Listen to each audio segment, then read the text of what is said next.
All right, everybody, buckle up, because today we're diving into a mystery that'll give you chills. It's the story of the ghost bus of Beijing, a real-life mystery that's going to make you think twice about that late-night bus ride. And what makes this one so fascinating is how it blends a real-life disappearance with elements of Chinese folklore, especially the whole idea of ghost month. Oh yeah, ghost month, I've heard of that. It's the 7th month of the lunar calendar, right? When the veil between the living and the spirit world is supposed to be at its thinnest. Exactly. It's a time when spirits are said to roam freely among us, and that sets a pretty eerie backdrop for what went down in Beijing back in '95. Okay, so paint the picture for us. It's late November the 14th, to be exact. Yeah. You're on the last bus leaving Yuanmingyuan terminus in Beijing, heading towards Fragrant Hills. Yeah. The only other passengers are a driver, a conductor, an older woman, a young couple, and another young man. You can practically feel the tension already. The isolation, the late hour, the quiet passengers. It's like something out of a horror movie just waiting for the scary part to start. And believe me, it does. A little while into the ride, the bus stops to pick up 3 new passengers. 2 men helping a third, all dressed in these traditional Qing Dynasty robes. But here's the thing. Their faces are pale, almost like they haven't seen the sun in a while.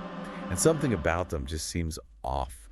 You know, it's interesting how our minds try to explain the unexplainable. You see the conductor trying to rationalize the situation, suggesting that maybe they're just actors heading home from a shoot. But that old woman on the bus, she's not buying it for a second. She's watching them like a hawk, her eyes glued to their every move. It's like she can sense something's not right, almost like she has a 6th sense for the supernatural. And you know what? Maybe she does, because a few stops later, she just snaps. She accuses some random young man on the bus of stealing her purse and demands that both she and he get off the bus right that second. Wait, really? Out of nowhere? Totally out of the blue. It's a wild turn of events, and everyone's completely bewildered. So what happens next? Does the guy try to defend himself? Well, as the bus pulls away, the old woman turns to the young man and tells him she saw through those Qing Dynasty robes. Literally. What do you mean she saw through them? A gust of wind had blown through the bus, you see. And that's when she noticed those 3 passengers. They didn't have any legs. Whoa, hold on. They didn't have legs. Are you serious? That's what she claimed. And that's when she knew for sure she'd just saved that young man from whatever fate awaited him on that bus. Chills, man. That's the stuff of nightmares right there. You're telling me those 3 figures were ghosts? I mean, it's hard to imagine something like that actually happening.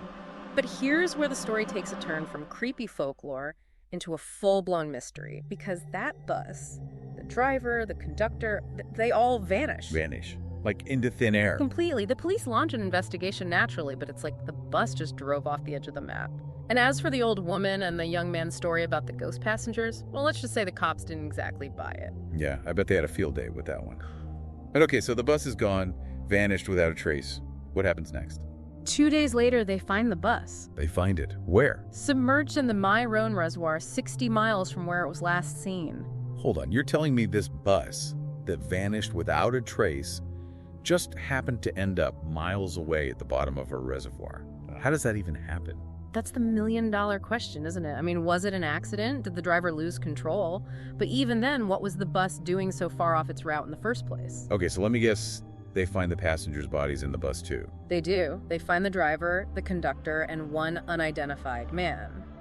But even that discovery comes with its own set of unsettling details. For one, remember, the bus was submerged, right?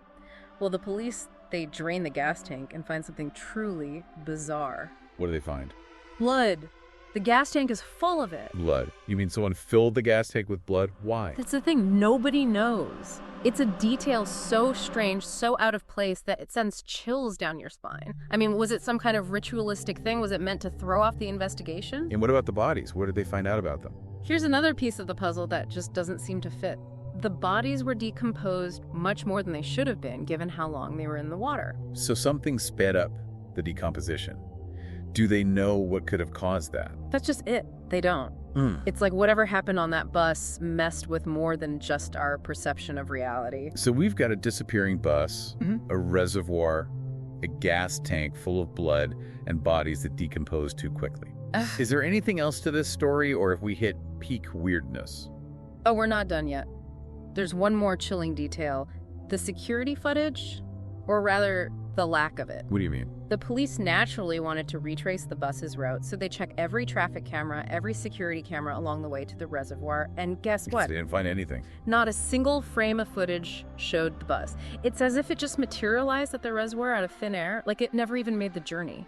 So you're telling me that this bus that was full of people vanished into thin air, appeared miles away at the bottom of a reservoir filled with blood, and then disappeared from the security footage too? Mm-hmm. I mean, at this point, we've gone way past spooky and straight into the Twilight Zone, haven't we?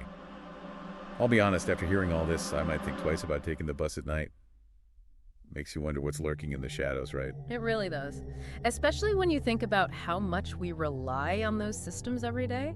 The buses, the trains, they're like these invisible threads connecting us all. And then something like this happens and it makes you realize how fragile that sense of order really is. Like we're all just one wrong turn away from ending up in some unexplained mystery ourselves.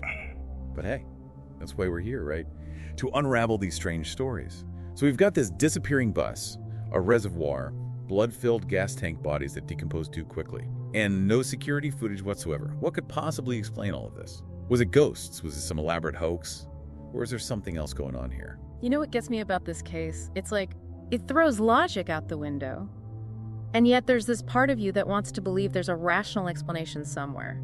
Maybe there is. I mean, yeah. even with all the weirdness, there has to be some logical thread we can pull on, right? Like that blood in the gas tank, for example. It seems so bizarre, but I wonder if it could have been a deliberate distraction. That's an interesting thought. You know how they say blood throws off scent hounds? Maybe it was meant to do the same thing to investigators. Throw them off the trail, create confusion, make the whole case murkier than it already was. So instead of ghosts, we might be dealing with someone who really didn't want this bus to be found. Maybe they wanted to make sure it went down as just another unsolved mystery. Now that's a chilling thought. And it makes you wonder what they were hiding, right? Because if they went to those lengths to cover their tracks, whatever happened on that bus must have been big. This whole thing is like a puzzle box, right? Yeah. Every time you think you're getting close to the answer, you just uncover more questions. And isn't that what makes these stories so captivating? The fact that we may never truly know the full story, it leaves room for speculation for our imaginations to run wild. It does. So I guess some mysteries are meant to stay unsolved, but hey, at least we get to explore them together and try to make sense of the pieces we do have. Exactly. And who knows, maybe by talking about these cases, by keeping them alive in our collective memory, we might even stumble across a clue that someone missed all those years ago. Now, wouldn't that be something? To finally crack the case of the ghost bus of Beijing after all this time. Well, until then, I guess we'll just have to keep our eyes peeled and our minds open to all possibilities. That's the spirit. And maybe take a flashlight if you're ever riding the bus late at night, just in case. Good advice. All right, everybody, that was our deep dive into the eerie tale of the ghost bus of Beijing. A story of strange disappearances, unexplained phenomena, and a mystery that continues to baffle even today. Until next time, stay curious out there, and thanks for joining us.